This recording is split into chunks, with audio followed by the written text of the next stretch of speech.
যোৱাকালি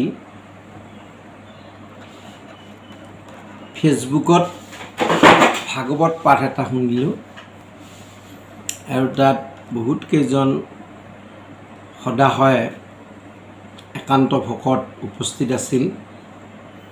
আনকি এজন আমাৰ এইফালৰে সত্ৰাধিকাৰ প্ৰভু আছিল। হঠাৎ এজন ভকতে পাঠকক প্ৰশ্ন কৰি দিলে সত্ৰ সম্বন্ধে। পাঠকজনৰ সুৰ বৰ সুন্দৰ, অত্যন্ত সুন্দৰ। এই ভকতজনে প্ৰশ্ন কৰি দিলে যে মধ্যকৰী সূতক পাতিলা সত্ৰ তথা। তেওঁৰ ভাৱত অলপ খেলি মেলি আছে। তেওঁ বাক্যটো বুজিলে কি যে সূতকে সত্ৰ পাতিলে। তেওঁৰ কথাৰ পৰা যিটো প্ৰতিপন্ন হ'ল সূতকে সত্ৰ পাতিলে। এতিয়া ইয়াতে ক'লে কি মধ্যকৰী সূতক মাজত লৈ পাতিলা সত্ৰ তথা নৈমিষাৰণ্যখনক সত্ৰ কৰি ল'লে। এতিয়া সত্ৰ সম্বন্ধে আমাৰতো ইমান জ্ঞান নাই, অল্প জ্ঞানী। এতিয়া সত্ৰ সম্বন্ধে বিশদ গৱেষণা কৰিছে নতুন কমলাবাৰী সত্ৰৰ প্ৰয়াত সত্ৰাধিকাৰ প্ৰভু নাৰায়ণ চন্দ্ৰ দেৱগোস্বামী আৰু তেওঁৰ সত্ৰীয়া সংস্কৃতি স্বৰ্ণৰেখা এই কিতাপখনত সত্ৰ সম্বন্ধে কৈছে যে সৎ মানে সত্ৰ মানে সৎ যোগ ত্ৰ পুণ্য ধামলৈ গতি কৰা অৰ্থ, বা সৎ মানে ধাৰ্মিক লোক আৰু ত্ৰ মানে ত্ৰাণ কৰে, সৎ লোকক ত্ৰাণ কৰে, তাকে সত্ৰ বোলা হয়।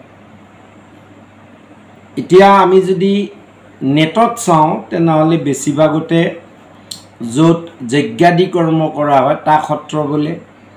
আনকি বলি বিধান দিয়া স্থানবিলাককো আগতে সত্ৰ বুলি কৈছিল।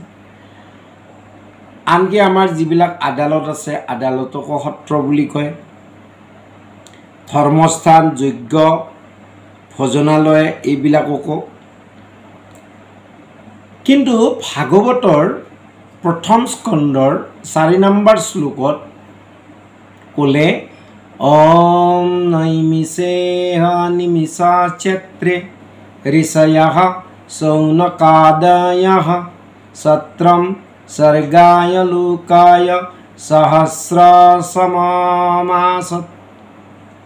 এতিয়া ইয়াত আমাৰ ইস্কনৰ যিখন ভাগৱত তাত সত্ৰ শব্দৰ অৰ্থ দিছে যজ্ঞ। আৰু মহাভাগৱতৰ যি টীকাকাৰ শ্ৰীধৰ স্বামী, তেওঁ এই শ্লোকৰ যিটো টীকা কৰিছে সহস্ৰাম সমাম সম্বৎসৰাহ অনুষ্ঠান কালঃ যস্য তৎ সত্ৰ সংজ্ঞকম। অৰ্থাৎ তেওঁ ক'লে কি যে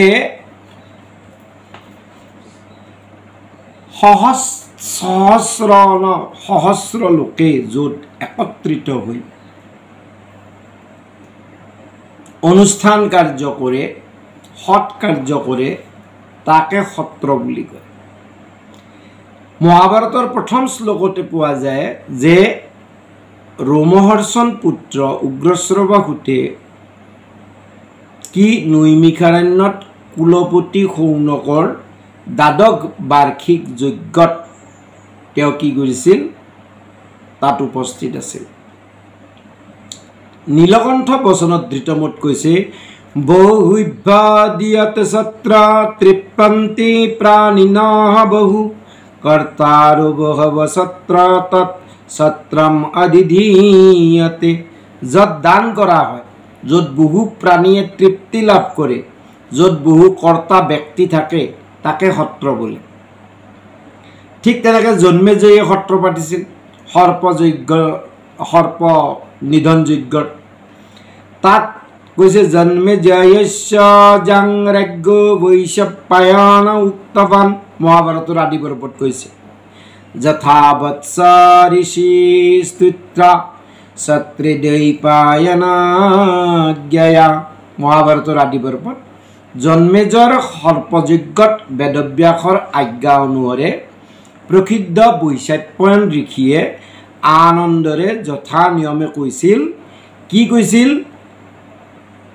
কৈছিল যে জন্মেজয়ত যত্ৰ চৰন্তি সদ্ধৰ্মান কেৱলা ভগৱৎ প্ৰিয় নৱদ ভগৱদ ভক্তি প্ৰত্যহম যত্ৰ বিদ্যতে তৎ সত্ৰম উত্তমম ক্ষেত্ৰম বৈষ্ণৱম সুৰবন্দিতম তত্ৰস্থাঃ বৈষ্ণৱাঃ সৰ্বে হৰিনাম পৰায়ণাঃ।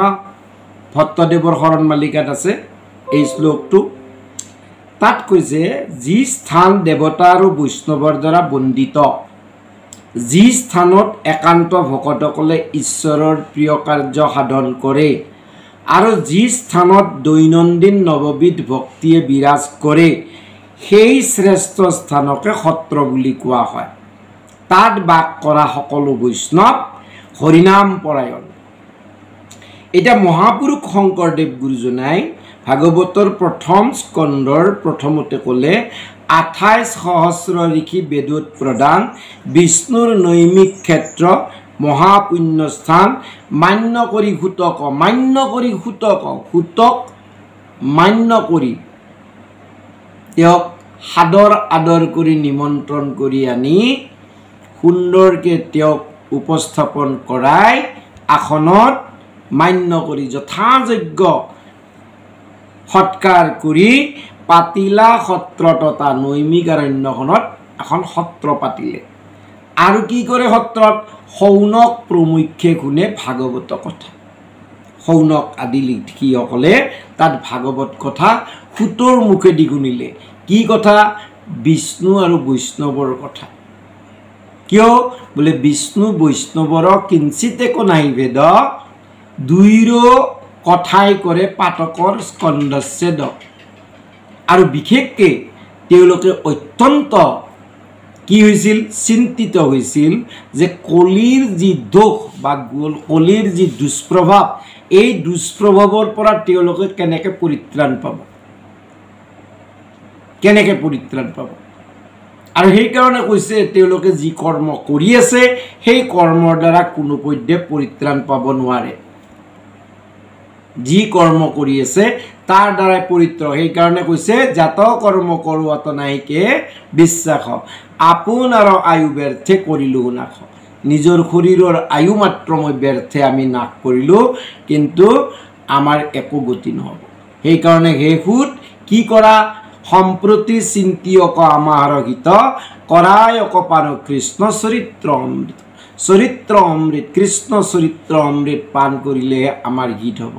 সত্ৰ পাতিলে। প্ৰশ্ন কৰিছে শৌনকে, উত্তৰ কোনে দিছে? সুতে। তাত আৰু দ্বিতীয়টো নাই। সংঘই এজনৰ কাৰ? শৌনকৰ। শৌনকক লিডাৰ পাতি দিছে নৈমিষাৰণ্যৰ সেই সত্ৰৰ। তেওঁ প্ৰশ্ন কৰি আছে আৰু কি কৰে বোলে উত্তৰ দি আছে, সংঘই ছেদ কৰি আছে সুতে। কেনেকৈ? সুখ পৰীক্ষিত সংবাদৰ জৰিয়তে তেওঁ উত্তৰটো দি আছে।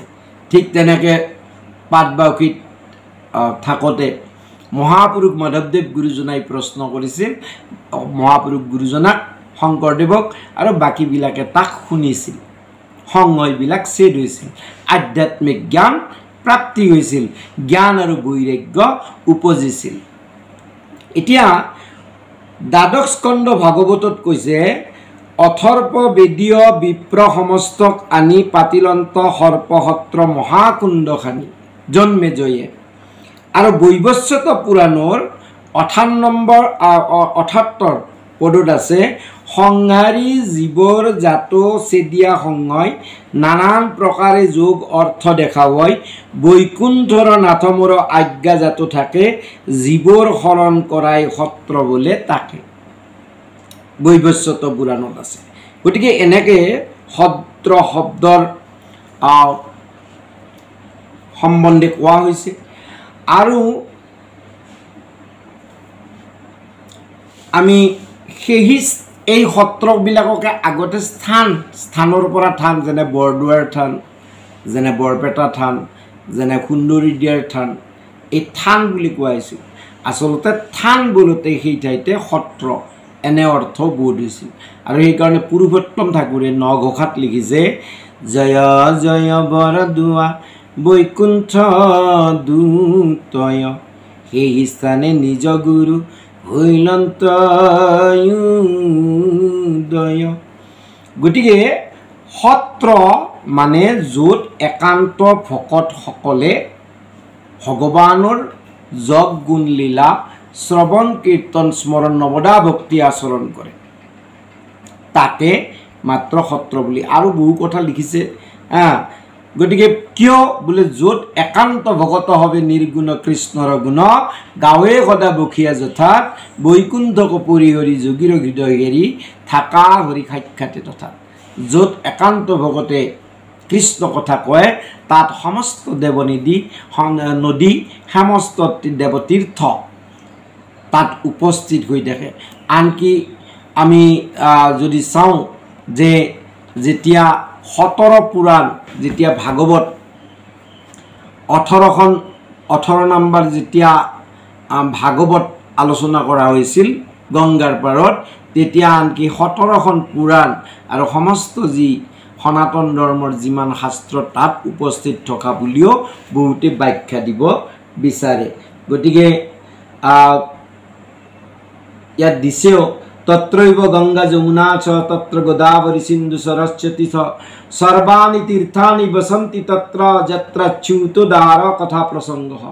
য'ত ভগৱানৰ কথা আলোচনা হয় তাত সমস্ত তীৰ্থ, সমস্ত গংগা যমুনা গোদাবৰী সৰস্বতী সিন্ধু আদি দেৱনদীবিলাক, তীৰ্থ আদিবিলাক সমস্তবিলাক তাত উপস্থিত হয়।